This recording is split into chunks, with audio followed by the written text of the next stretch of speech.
So how can the church have a greater prophetic voice in the culture? When I think of affecting the culture, I think of the process by which milk becomes yogurt. If I want this jar of milk to become like yogurt, all I need to do is present the active culture that exists in the yogurt into the milk. The more active the cultures are in the yogurt, the faster this milk will in fact turn into yogurt. I believe that for the church to have a greater prophetic voice in the culture, we need to continue empowering and releasing people to understand who we are as a prophetic people.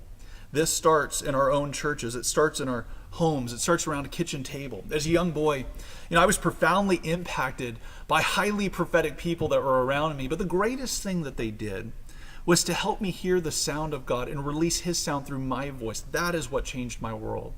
When we think of having a greater prophetic voice, I think it's far too easy to think of the people who are on top, presently rulers of nations, and miss the foundation, the generation that is in our home that will lead us into the future.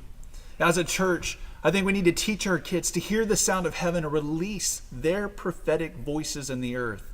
We need to empower people to understand the voice of Jesus and respond to the urging of His Spirit in their workplaces, in coffee shops, and in their homes. As a church family, we should also engage in our cities and demonstrate what it is that we're seeing and hearing.